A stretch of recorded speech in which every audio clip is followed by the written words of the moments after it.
बिहार के मुजफ्फरपुर शहर का रहने वाला 23 वर्षीय जयप्रकाश, जो गोवा शहर में रह करके जनरेटर ऑपरेटर का काम करता था,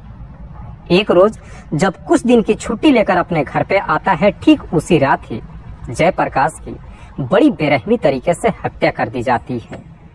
हालांकि जब यह मामला पुलिस तक पहुंचता है और पुलिस जब इस केस की जांच पड़ताल करती है तो ऐसी ऐसी सच्चाइयां सामने आती है जिसे सुनने के बाद खुद पुलिस भी एकदम से हैरान रह जाती है। वाकई में दोस्तों, आज की जो कहानी है आपको भी सोचने और समझने पे मजबूर कर देने वाली है। कि जो सच्ची घटना मैं आपको सुनाने वाला हूं, दरअसल ये कहानी है 23 वर्षीय जयप्रकाश की, जो मूल रूप से बिहार मुजफ्फरपुर के बरुराज थाना क्षेत्र के अंतर्गत ससना गांव का रहने वाला है और गोवा शहर में रह करके जनरेटर ऑपरेटर का काम करता है। दरअसल जयप्रकाश जो 3 भाइयों में सबसे छोटा है। जयप्रकाश का बड़ा भाई मिथिलेश कुमार और उसकी भाभी चंदा कुमारी, जो सदर थाना क्षेत्र में रहते हैं। बात कर रहा हूं मैं 13 अगस्त 2023 के शाम के करीब 5 बजे के आसपास। दरअसल जयप्रकाश जो कुछ दिन की छुट्टी लेकर गोवा से जब अपने घर के लिए निकलता है तो अपने घर पे ना जाकर के अपने भैया भाभी के पास चला जाता है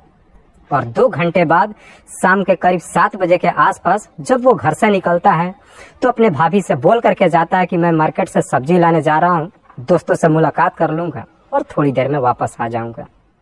लेकिन जब 1.5 घंटे का समय गुजरता है, रात्रि के करीब 8:30 बजे तक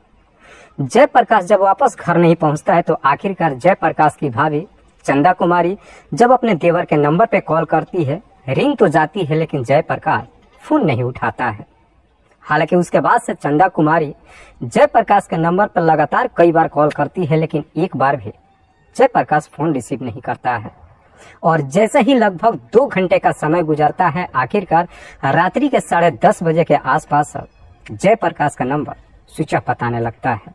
जिसकी वजह से जयप्रकाश के भाई और भाभी एकदम से परेशान हो जाते हैं। सबसे पहले इस बात की जानकारी अपने घर पे माता पिता को देते हैं और फिर उसके बाद से जयप्रकाश को हर जगहों पे ढूंढना भी शुरू कर देते हैं।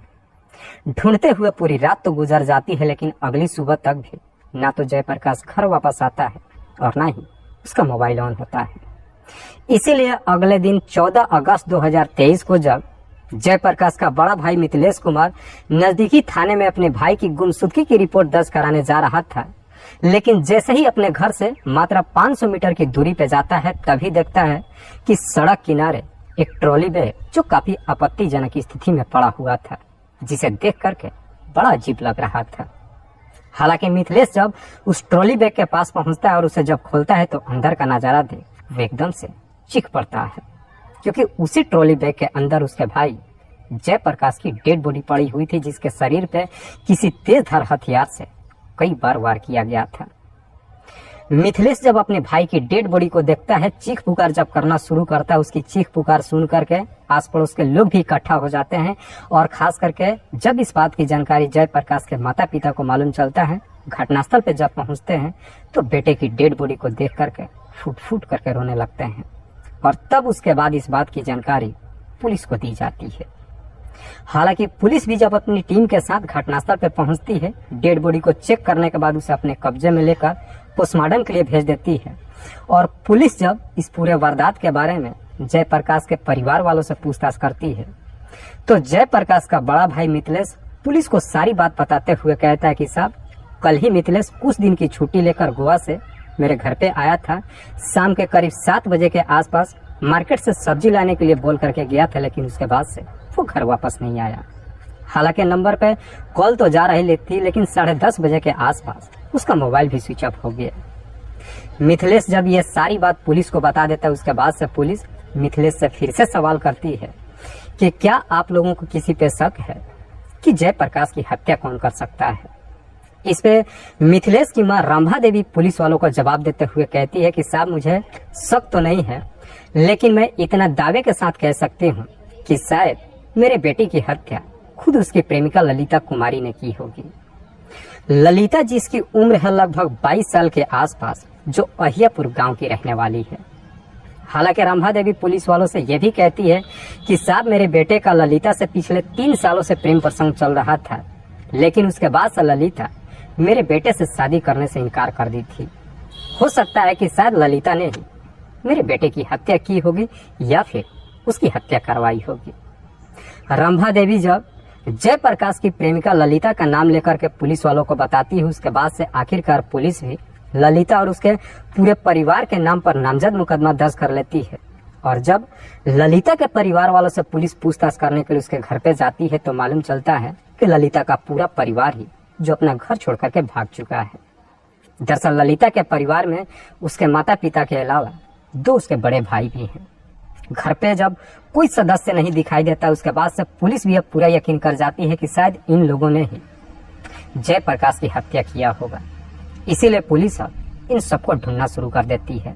साथ ही साथ जहां पे जयप्रकाश की डेड बॉडी को ठिकाने लगाई गई थी उस इलाके के सीसीटीवी को भी चेक करती है।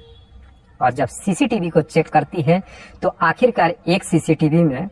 13 अगस्त 2023 के रात्रि के करीब 11 बजे के आसपास लगभग 3 लड़के एक साइकिल पे वही ट्रॉली बैग लेकर के जाते हुए दिखाई देते हैं, जिनमें से एक लड़के की पहचान हो जाती है जिसका नाम है अजय कुमार। दरअसल अजय कुमार जो ललिता का ही ममेरा भाई है, जो मूल रूप से सहजानंद कॉलोनी का रहने वाला है। अजय की जब पहचान हो जाती है उसके बाद से पुलिस अब अजय के घर पे जाती है और जाकर के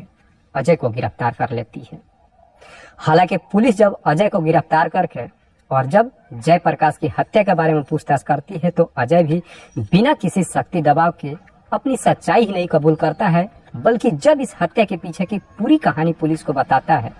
तो वाकई में इसे सुनने के बाद खुद जयप्रकाश के परिवार वाले भी एकदम से हैरान रह जाते हैं। दरअसल इस कहानी की शुरुआत होती है घटना से ठीक लगभग 3 साल पहले। दरअसल ये ललिता कोई और नहीं बल्कि जयप्रकाश के ही एक ममेरी बहन की ननद है जो अहियापुर गांव की रहने वाली है। करीब 3 साल पहले जयप्रकाश जब अपनी ममेरी बहन के घर पे जाता है तो वहीं पे जयप्रकाश की पहली बार मुलाकात ललिता से होती है। और पहली मुलाकात में ही जयप्रकाश ललिता को पसंद कर लेता है। हालांकि ये पसंद एक तरफा नहीं होती है, बल्कि जिस तरीके से जयप्रकाश ललिता को पसंद करता है, ललिता भी जयप्रकाश को भी पसंद कर लेती है, जिसका नतीजा ये होता है कि आखिरकार जयप्रकाश और ललिता के बीच में प्रेम प्रसंग शुरू हो जाती है। हालांकि दोनों के बीच में जब प्रेम प्रसंग शुरू हो जाती है उसके बाद से जयप्रकाश और ललिता दोनों फोन पे एक दूसरे से बातचीत ही नहीं करते हैं, बल्कि जब भी मौका मिलता है एक दूसरे से मुलाकात भी करते हैं। और बहुत जल्द वो भी समय आ जाता है जब जयप्रकाश और ललिता के बीच में फिजिकल रिलेशन भी बन जाता है। उसके बाद से समय भी बेहतर तरीके से गुजरने लगता है और धीरे धीरे लगभग 3 साल का समय गुजरता है। और आखिरकार 3 सालों के बाद ललिता और जयप्रकाश शादी करने के लिए फैसला कर लेते हैं और इस शादी के लिए अपने अपने परिवार से भी बातचीत करते हैं। हालांकि जब अपने परिवार वालों से एक दूसरे से शादी करने के लिए कहते हैं तो दोनों के परिवार वाले भी इस रिश्ते के लिए हामी भर देते हैं, जिसकी वजह से आखिरकार एक दिन ललिता के परिवार वाले जयप्रकाश के घर पे जाते हैं और फिर जयप्रकाश से ललिता का रिश्ता भी तय कर देते हैं। लेकिन जब रिश्ता तय हो जाती है उसके बाद से ललिता पटना में बीपीएससी की तैयारी करने के लिए चली जाती है और जयप्रकाश गोवा शहर में आ जाता है और यहाँ पर आने के बाद जनरेटर ऑपरेटर का काम करने लगता है। हालांकि दोनों जब अलग हो जाते हैं फोन पे अक्सर एक दूसरे से बातचीत करते हैं, लेकिन जैसे ही कुछ महीने का समय गुजरता है, एक दिन जब गोवा से ही जयप्रकाश ललिता के नंबर पे कॉल करता है, खास करके वीडियो कॉल, तो उसके कमरे में एक लड़के को देख लेता है और उस लड़के को इस तरीके से देखता है जिसे देख करके जयप्रकाश को यह पूरा यकीन हो जाता है कि शायद ललिता का किसी और लड़के के साथ में भी अफेयर शुरू हो चुका है। हालांकि जयप्रकाश जब इस बारे में ललिता से पूछता है तो ललिता उस लड़के के बारे में सही तरीके से जयप्रकाश को बता नहीं पाती है, जिसका नतीजा ये होता है कि आखिरकार ललिता और जयप्रकाश के बीच उसी लड़के को लेकर के झगड़े तकरार शुरू हो जाती है। और बात इतनी काफी आगे बढ़ जाती है कि आखिरकार ललिता भी गुस्से में आ जाती है और एक दिन खुद जयप्रकाश की मां रंभा देवी के नंबर पे कॉल करती है और रंभा देवी को धमकी देते हुए कहती है कि तुम्हारा बेटा सही लड़का नहीं है, इसलिए अब मैं उससे शादी नहीं करूंगी। तुम अपने बेटे को समझा देना कि वो मुझे बार बार फोन करके परेशान ना किया करे। ललिता जब रंभा देवी से यह सारी बात बता देती है। उसके बाद से रंभा देवी भी अपने बेटे जयप्रकाश के नंबर पे कॉल करती है और अपने बेटे को समझाते हुए कहती है कि तुम ललिता को भूल जाओ, हम तुम्हारी किसी दूसरी लड़की से शादी कर देंगे। लेकिन जयप्रकाश इसके लिए तैयार नहीं होता है। दरअसल जयप्रकाश अपनी माँ को जवाब देते हुए कहता है कि मैं ललिता से बेइंतहा मोहब्बत करता हूँ, अगर मेरी उससे शादी नहीं हुई तो मैं अपनी जान दे दूंगा। रंभा अपनी बेटे को काफी समझाने की कोशिश करती है, लेकिन उनकी बातों का असर जयप्रकाश के ऊपर थोड़ा सा भी नहीं करता है और जयप्रकाश अक्सर अब ललिता के नंबर पे फोन करके उसे परेशान करने लगता है। हालांकि ललिता जब उसका फोन नहीं उठाती है तो आखिरकार एक दिन जब जयप्रकाश ललिता के नंबर पे कॉल करता है तो उसे धमकी देते हुए कहता है कि अगर तुम उस लड़के को छोड़ करके मुझसे शादी नहीं करोगी तो जो मेरे पास मेरा और तुम्हारा आपत्तिजनक फोटो और वीडियोज है उसे मैं सोशल मीडिया पे वायरल कर दूंगा। जयप्रकाश जब उन वीडियोज को वायरल करने के लिए धमकी देता है, यह सुनकर के ललिता भी एकदम से डर जाती है और उसे कहती है कि तुम ऐसी गलती कभी मत करना। लेकिन ललिता जैसे ही डर जाती है, जयप्रकाश को भी ललिता की कमजोरी पकड़ में आ जाती है। इसीलिए अब जयप्रकाश उन फोटो और वीडियोज को ललिता के भाई और उसके बहन और बहनोई के नंबर पे भेज देता है और साथ ही साथ उनसे कहता है कि देख लो कि मैं और ललिता दोनों एक दूसरे के कितने करीब हैं। पर वो फोटो और वीडियोज जैसे ही ललिता के भाई और उसके जीजा बहन के पास भेजता है, वे लोग देख करके उन फोटोज और वीडियोज को एकदम से गुस्से में आ जाते हैं और जब इस बारे में ललिता से पूछताछ करते हैं तो ये सुन करके ललिता को भी काफी बुरा लगता है। दरअसल ललिता उस वक्त इस प्रकार से गुस्से में आ जाती है कि उसी दिन ही ललिता जयप्रकाश को हमेशा के लिए इस दुनिया से ही हटाने का तय कर देती है। और खास करके ललिता जब इस बारे में अपने परिवार वालों से बातचीत करती है तो ललिता के परिवार वाले भी उसका साथ देने के लिए तैयार हो जाते हैं, जिसका नतीजा ये होता है कि आखिरकार ललिता अब अपने पूरे परिवार वालों के साथ मिल करके एक प्लान बनाती है और इसी प्लान के तहत खुद जयप्रकाश के नंबर पे कॉल करती है और कहती है कि जितना जल्द हो सके तुम घर पे आ जाओ, क्योंकि मुझे तुमसे शादी को लेकर के कुछ बातचीत करनी है। शादी के मैटर पे जब बातचीत करने के लिए कहती है, ये सुन करके जयप्रकाश भी खुश हो जाता है, क्योंकि जयप्रकाश को पूरा यकीन होता है कि शायद अब ललिता उसे शादी करने के लिए तैयार हो चुकी है। इसीलिए 13 अगस्त 2023 को गोवा से चल करके जब जयप्रकाश अपने घर के लिए निकलता है तो अपने घर पे ना आकर के सदर थाना क्षेत्र में अपने भाई और भाभी के पास चला जाता है और शाम के करीब 7 बजे के आसपास जब घर से निकलता है